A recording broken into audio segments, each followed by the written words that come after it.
And with 1 in 3 children in England now classed as overweight, we're hearing that toy manufacturers are making their outdoor play equipment bigger.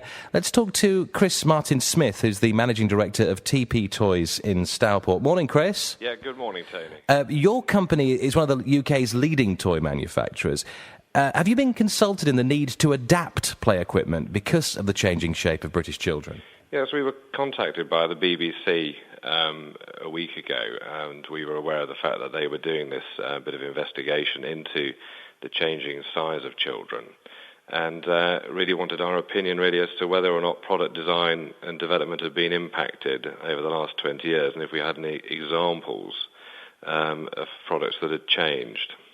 And what were your examples exactly? Well, it was interesting because, obviously, as a parent myself, and as all parents on the high street and in life generally, we see that there's a sort of underlying concern in society in respect of the amount of obesity in adults and in children, or the growing amount of obesity. And the last time children's sizes were officially sort of reviewed was in 1990 when the DTI produced a child data handbook, which was further endorsed by the British standards. And this has never been formally updated or officially updated since the 1990s. And there's a number of national retailers who are now using body scanning to more accurately understand how these child sizes have changed over the last 20 years.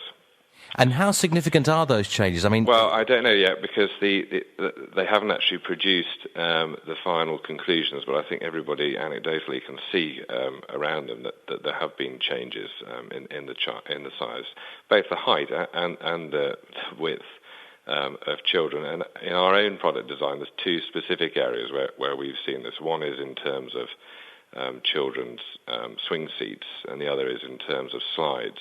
And it's interesting because we looked at a slide that we have manufactured for a long time, and 20 years ago that slide was about 21 centimetres across on the sliding area, and the latest version of that slide, it would be 32 centimetres across.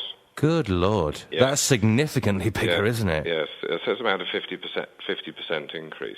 But also we have 2 businesses. TP is the business that manufactures all of children's outdoor activity toys. And the other business we have is Muddy Puddles, which is children's outdoor activity clothing. And it's interesting again here that in terms of the activity clothing, traditionally clothes have been based on age. You'd buy, if you've got a 4-year-old, you'd buy outdoor clothing aged 4 to 5 or 3 to 4, depending on how big you think the child is. But increasingly, there's a reference now to the height of the child rather than necessarily the age. And the American market has actually moved away from defining by age and just to defining by height. Good Lord. Well, that certainly is food for thought. And for the time being, Chris, thank you very much indeed for talking to us this morning. That's Chris Martyn-Smith, the Managing Director of TP Toys in Stourport. And that really is interesting, isn't it? Much bigger slides, considerably bigger slides, and swing seats, plus the outdoor activity clothing as well. Do you